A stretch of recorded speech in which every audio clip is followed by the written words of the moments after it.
we're going to make something called deconstructed cannoli. And it's a lot easier than trying to put them around a form, but I'm going to show you that too. So first of all, you have to make the dough, 124 grams. And put it in there. I am going to have a cup of flour in a dry measure. And then we want a tablespoon of sugar and a tablespoon of butter. Now, years ago, of course, this was lard, but we all know what a no-no that is. And a pinch of salt. So you can either do this in a machine, a food processor, or you could do it in a bowl. I'm just going to do it in a bowl for you. I'm going to get this butter softened. This is Marsala. It comes from the town of Marsala on the western side of the island of Sicily. And so we're going to use Marsala. I'm going to put about 4 tablespoons in here. So let's start with 3 tablespoons because we don't know where this liquid is going to take us in terms of the wetness or dryness of the dough. I can always add more. So you start by getting that Marsala wine. So I would say, once you have it in a ball, you want to knead it for a few minutes so that it's nice and smooth. And then you want to wrap it in some paper, plastic wrap, and put it in the refrigerator to chill for about 30 minutes, I would say. So while this ball of dough is chilling, we can make the filling for the dough. So as I told you, if we were in Sicily and we ordered a cannolo, which is one of a cannoli, we would be having a filling of sheep's milk ricotta cheese that's sweetened. But we don't live in Sicily, we live here. So the next best thing is to use a whole milk ricotta. So I'm going to take just about half of this. And I just want you to see how beautiful that is. Look. No preservatives, no excess salt, the real thing. So I'm going to take that and put it right here in my bowl. So you want to break it up. See how dry it is. I'm going to give it just a pinch of salt. And we're going to add about a half a cup of heavy cream. So I'm just going to eyeball this and see where we go. So I want to smooth out this cheese. I don't want to make it too soupy because it has to go into our shells very easily. So it's, you know, almost to a thick consistency, like maybe, well, you can see here like a pudding consistency almost. So smooth it out. And then we want to add some classic Sicilian ingredients to this. So I'm very proud of these. Take a look. These are the pistachios from Bronte, Sicily. Let me show you. They're called the green gold of Sicily. You know why? Because look at that pretty green color. And every year in Bronte, they have what's called the sagra. A sagra means a festival where they celebrate the pistachio nut. So we want about a half a cup of pistachios. But first I want to put in about 3 tablespoons of confectioner sugar. So there's 3 tablespoons of sugar. Give that a little sweetness. Cannoli filling really shouldn't be super duper sweet. It should just be slightly sweetened because you're going to put some other things in here that are going to sweeten it. So there's the sugar. And then we want 2 teaspoons of ground cinnamon. 2 teaspoons of ground cinnamon. Here is cinnamon. You can buy it in any grocery store.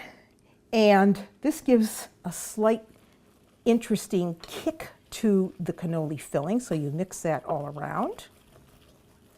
And of course, you know, spices like these were introduced into Sicily by the Arabs in the 9th century. In fact, it's believed that the Arabs were the first ones to introduce the original cannoli into Sicily. All right, so here are my ground up pistachios, about a half a cup. They go in. Mix them around. And now I know what you're saying. Where am I going to find pistachio nuts from Bronte? Well, you actually can find them. If you go online, you'll be able to buy those very pistachio nuts. They're not cheap, But you could also use just regular pistachio nuts from the grocery store in a bag, already shelled for you. Now I'm going to add some chocolate. And here we're using semi-sweet chocolate. You buy it in little blocks like this, usually about 3.5 ounces in a bar. Here it is chopped up. We're going to add that to our cannoli filling. You mix this really, really well. And we're going to put that in the refrigerator. Remember, we're doing a deconstructed cannoli. So you just cover it. And in the fridge it goes. So you see it's nice and chilled. And you can do this in two ways. You can either do it by hand, rolling it out till it's really thin, or you could roll it to the thickness that you like. I see a lot of commercially made cannoli shells that are very, very thick. That's not what you really want. You want something that's thin. So you can either do that, roll it by hand, or I like to use my pasta machine. Now, you can see my hand? I hope you can see my hand. You can see my hand behind this dough. So I'm going to shut that off and just show you what you do next. So then, again, on a floured board, not too much flour, just put your sheet. Another circle.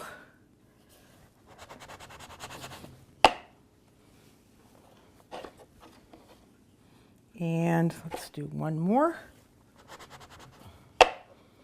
And I think you get the idea.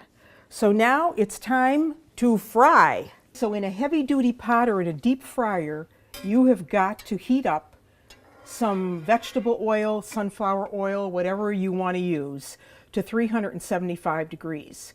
And I just stuck my thermometer in there. But if you didn't have a thermometer, then you want to take a little bit of the dough, just a wad of it, put it in there. And if it bobs to the top, well, then you know that the oil is ready. So let me get rid of that.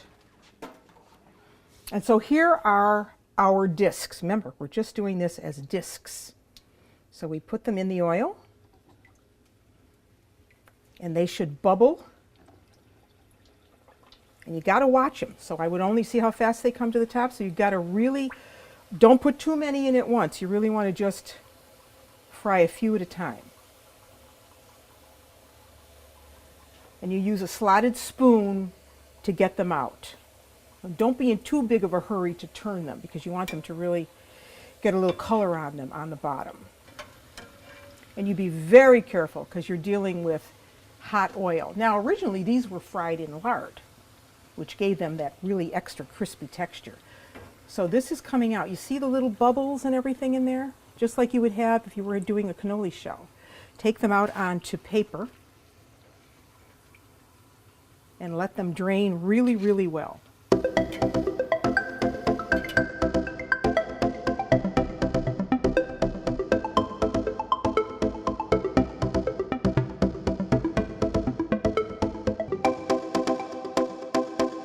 So here they are, all cooled, and you see they've retained their little bubbly shape. They're like eating potato chips.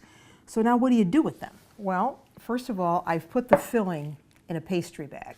If you don't have a pastry bag, well, then you're just going to do this with a spoon. But it's much easier because they're so fragile to do it with a pastry bag. So I get out my Sicilian plate that I brought from Sicily, and you put one of these discs down.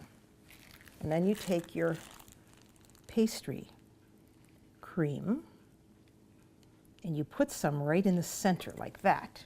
Right? And then you just kind of gently spread it around like that. This is really a delicious dessert. Then you take another disc and you put it on top gently. You take more of this ricotta filling. Whoops. Spread it around with a small spoon. Okay. Just like that. Remember, you've got the chocolate, you've got the pistachio nuts, and then you take your last disc and you put it on top like that. And then you take some confectioner's sugar